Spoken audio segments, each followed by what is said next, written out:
into reinforcement learning, one of the key concepts in artificial intelligence. In the later videos, we have been introducing reinforcement learning as a matter that has been studied centuries ago, starting from philosophy, psychology, behavioral science. Later on, when computer science arrived, key persons could imitate how humans or how life in general is able to fulfill its development. And those ways of behaving in the environment are key topics that have been adapted to computers to generate what we call reinforcement learning algorithms. But there are some foundational topics about reinforcement learning that you must know, and those terms are the following: the agent and the environment. What's an agent? Imagine that you want to specify who is the entity that is going to learn how to behave in the environment. Well, that's what we call an agent in IT. Reinforcement learning is an area of machine learning that is concerned with how software agents ought to take action in a given state of an environment to maximize the notion of cumulative reward. To understand how reinforcement learning helps, let's consider a simple scenario.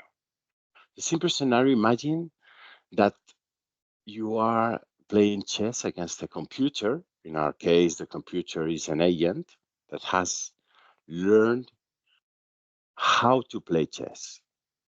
So what we have given to that computer software is just the setup of rules of the game that constitute the environment. So basically how each of the pieces can move in a chessboard. Furthermore, as we make a move, so what we call an action, the state of the board, the locations of various pieces on the chessboard changes. And at the end of the game, depending on the result, the agent gets a reward. The objective of the agent is to maximize the reward. So basically, to win the game, and also to win the game in the shortest way possible.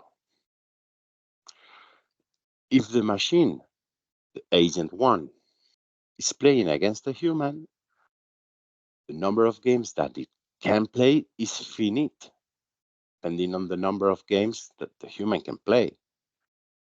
This might create a bottleneck for the agent to learn well. However, what if the agent that is learning the game, can play against an agent number two that could be another agent who is learning to play chess? It could be, for example, a software that's been programmed to play chess very well. Well, in that scenario where we have two agents, two computer software playing against each other, theoretically, those two agents can play infinite games with each other. That results in maximizing the opportunity to learn to play the game well because you have all possibilities.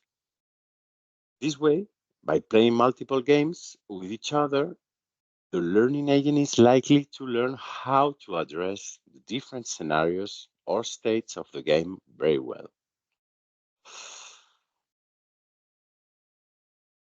Let's understand a bit the process that the learning agent will follow to learn well.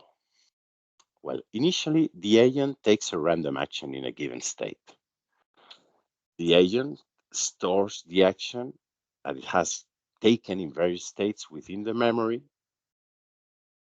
Then the agent associates the result of the action in various states with a reward. After playing multiple games, the agent can correlate the action in a state to a potential reward by replaying its experiences. So there is another key concept that must be introduced in reinforcement learning. This key concept is the concept of value. The value corresponds of quantifying the action that can be taken in a given state. That's what we call the value. And we learn how to calculate this action from state to other state. There is another important topic, which is the transition. If our environment is a set of states in which we could transition in a stochastic possibilities of action, then we can have also the concept of transition probability, whether in the opposite, if we are in a deterministic set of actions, then the transition probability it's always close. As we know, we can either take one or another, so there's no need to calculate it. To understand how the quantity, the value of a state, let's use a simple scenario. For example, I don't know if you're following. So let's recap. We have reinforcement learning. We have an agent, which is basically the model that we're trying to make learn how to behave, how to take action in an environment. What's the environment? The environment is the setup of rules in which the agent must behave. The agent is the decision-making entity that it's going to interact with the environment to learn the optimal behaviors. What else do we have? We have concepts like the actions and the rewards. This means the agent is going to take actions and receive rewards or punishments from the environment. You will see that's very easy to do. You will just assign +1 or -1, for example, for an action reward or for an action punishment, depending on the outcome. Then you also have the value and the policy. This means that the agent is going to learn to estimate the long-term value of its actions. That's why we're going to talk about a value function. And why? Because the value of its action is going also to be determined by the cumulative rewards that those actions can end up in the final state. And the policy is just how to best behave in a certain environment of states. And just for you to know, imagine that we have those agents that is able to play infinite possibilities against each other. So it's able to simulate and learn by itself what are the possible outcomes because another agent is also playing against in that kind of scenario where, for example, we were talking about a game, but you can imagine any other scenario possible. When the agent is learning, there might be an error in which the agent is not able to explore further states because it's trying to maximize the rewards so oftenly that it does not try to cover all those infinite possibilities of the environment. That's why we have the concept of exploration versus exploitation. That means that the agent must balance exploring new actions and exploiting what it has already learned to maximize the rewards.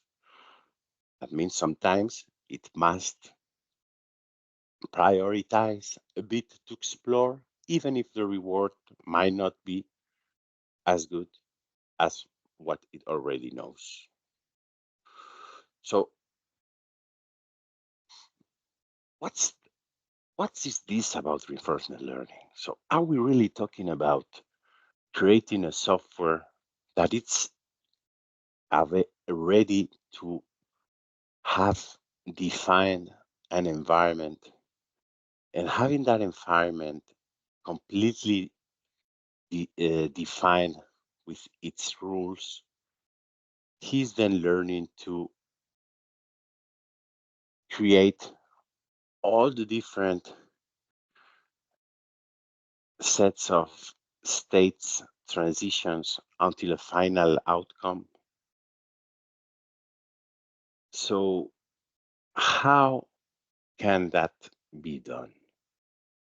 Well, there's something pretty interesting here that it's important to know. We have concepts that I would like to bring up to the table just to generalize, because I understand that you guys either want to learn about computer science, either you're computer engineers, and I'm sure you already know graph theory. At least you have heard of it during your college studies. If you're a mathematician, you might also know about graphs. And there is, of course, as we have maybe also thought, that there is a great mathematician called Bellman. Bellman created the Bellman equation. In other words, the Bellman equation, it's key in reinforcement learning. Why? Because the Bellman equation says that the value of being in a particular state is equal to the immediate reward you get from being in that state plus the discounted value of the best next state, but considering all possible action from the current state. The Bellman equation is used in reinforcement learning to find the optimal policy, which is a mapping from states to action that maximizes the expected cumulative reward over time. The Bellman equation is central to many algorithms in reinforcement learning, including value iteration, policy iteration, and Q-learning.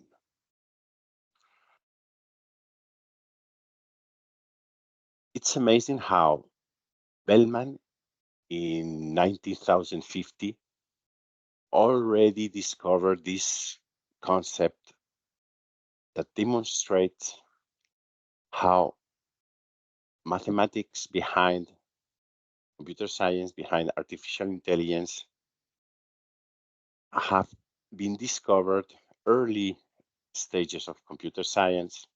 Nowadays, with technological advancements in what we have tagged as big data, now we're ready to implement this in software entities, in this case, what we call agent. So we have a value function. The value function is representing the expected cumulative reward from being in a state. Then we have the immediate reward received after taking an action in a state. Then another component of the Bellman equation is the discount factor that's representing the importance of future rewards. Another entity that we must have variable in the Bellman equation is the transition probability from state to state after taking an action. This, of course, for you to understand, there are scenarios in which once you take an action, for example, I'm a robot, I move to opening a door, the door closes behind me, I cannot take other ways, other paths, because I already took choose an action. So the probability of taking the other paths behind the door that's already closed at zero. While, for example, in other scenarios, I might have also this sequential, or let's say uh, dependent actions from one to the other, or independent, and those dependency can be calculated also with the transition probability from state to the other after taking an action. And another element that we have is the maximization of all possible actions in a state.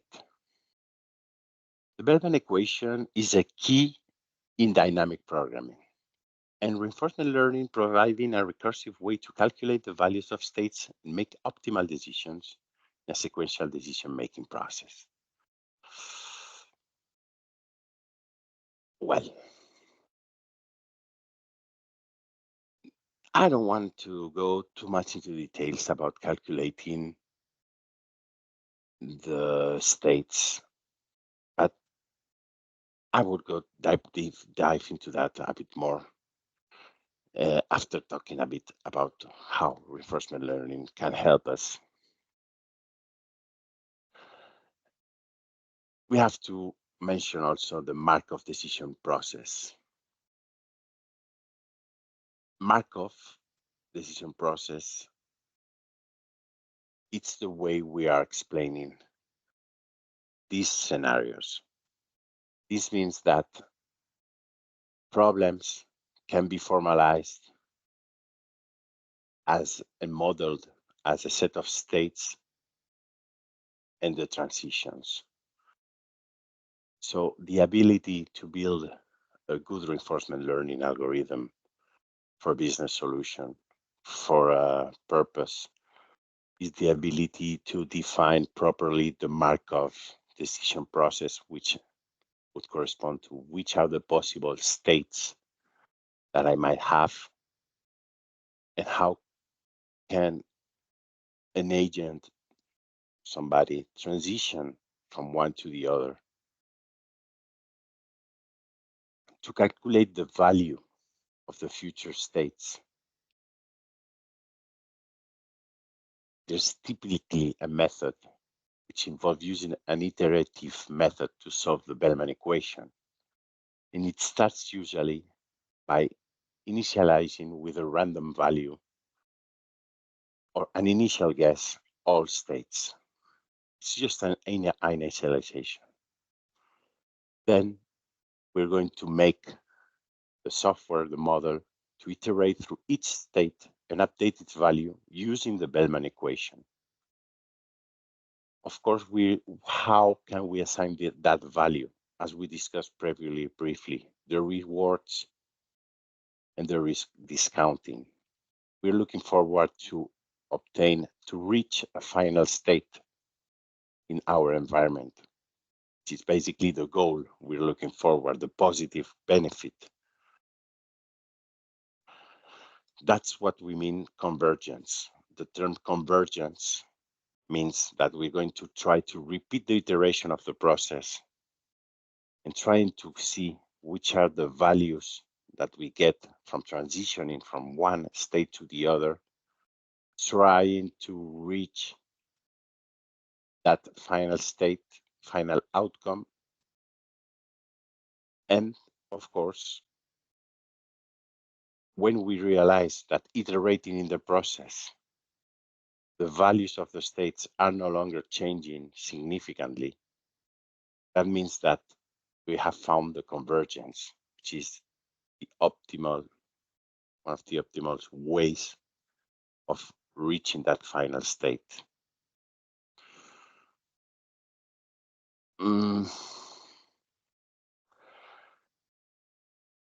So we can say that by iteratively applying the Bellman equation, you can calculate the value of future states and find the optimal policy that maximizes the expected cumulative reward over time.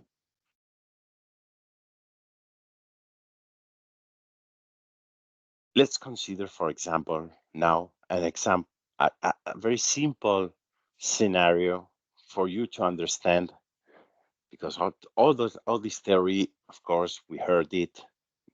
I have been hearing it several times. It's always nice to have the theory, but it's always more pragmatic to have a real example. So let's consider a simple grid world environment where an agent could move in four directions, up, down, left, and right. The agent receives a reward for -1 for each step taken and a reward of +10 for reaching the goal state. That's very simple. -1 each time the agent makes a move, four directions. But when I reach the final state, let's say the exit of the maze, I have +10. So what do we have? We have start state, we have a goal state, we might have also obstacles in the grid. That means that I'm blocked. I cannot do all the four movements if I found an obstacle. The agent's task is to navigate from the start state S to the goal while avoiding the obstacles. So what would I do? I would apply the Bellman equations. So programmatically, I will have to determine all those states that I might have by moving from one place to the other. And we could identify all the steps, all the states, depending on the size of our grid. Imagine if you have a grid of two dimensions. Of course, it's easy for us to see in two dimensions, X and Y. You have three grid length on the Y axis, three grid length on the X axis. So in total, 9 grids. We could have some obstacle in the middle. Imagine we will have to identify all the states, randomly initiating with an initial guess from one state to the goal, all the options. Because when we would start in this environment, we don't know if the agent is going to start in one of the 9 grids. But imagine it's simple. It's just identifying all those states, creating the formula, as we have mentioned, the Bellman equation, all the states. We will try to calculate based on the rewards that we have determined. That's the modeling of the Markov decision process. That's how we have determined the rewards. We're using a discount factor to continually iterate the values until the states converge, because we like to know the shortest path to achieve the goal. So in this case, the sign of the value indicates that the expected cumulative reward that the agent can achieve from that state, if it's a positive value, it represents a higher expected cumulative rewards, while if it's a negative value, that represents a lower expected cumulative reward. This is closely related with graph theory, so it can be used to solve problems on graphs, especially in the context of dynamic programming. In many relationship learning problems, the environment can be represented as a graph, where the states are the nodes of the graph and the transition between states are the edges of the graph. Each edge is associated with a reward and a probability of transition.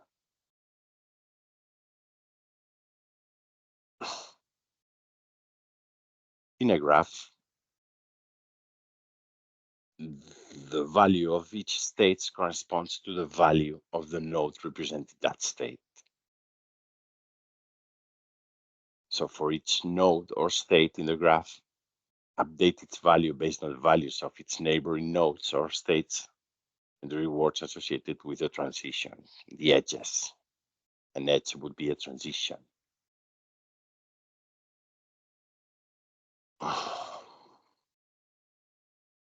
There is also a famous problem, the shortest path problem, which the Bellman equation is closely related to finding the shortest path in a graph with weighted edges.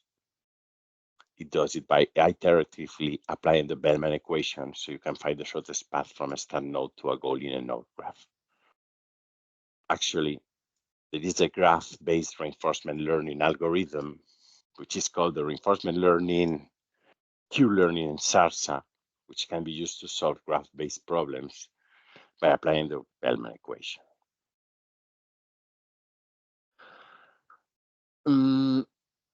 Well, this has been very technical. I hope you like this pill. Just listen to it from one to time. Remember, the goal here is just for you to remember those concepts, because those concepts, when I started learning artificial intelligence, could seem a bit too theoretical, but later on, they're going to help to model our mind, and you will see either you're a data scientist, a data engineer, an artificial intelligence engineer, or you are other kind of role in your organization. It's very useful for you to understand these concepts, since the important behind this is the use case that you would like to apply, and it can be open to plenty of different use cases. So I hope you enjoyed this technical, conceptual, theoretical video, just to have those small tips about reinforcement learning. Hope you can deep dive about this in several other aspects. Just one final topic that I would like to explain, even if it's also a bit too technical for non-computer science people.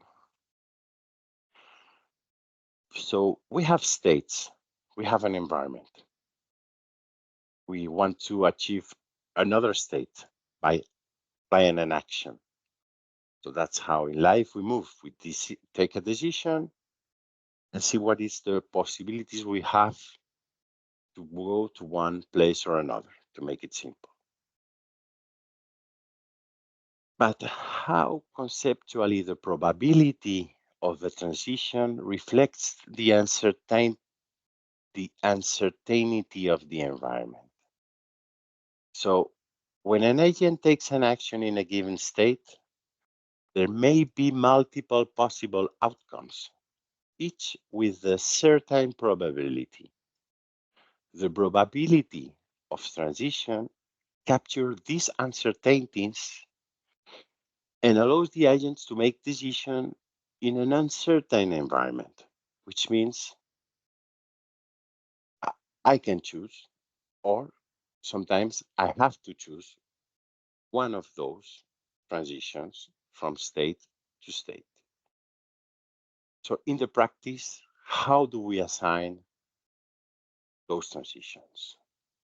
Well, we have two types of environments to simplify. We have the deterministic environments. In a deterministic environment, the probability of transition is 1 for the next state of that agent and 0 for all the others. For example, in a grid world where the agent can move up, down, left, or right, the probability of transition into the next state is 1 for the chosen direction and 0 for all the others.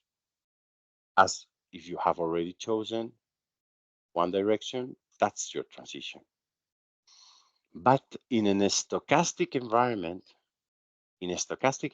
the probability of transition is not deterministic and may vary based on the environment's dynamics.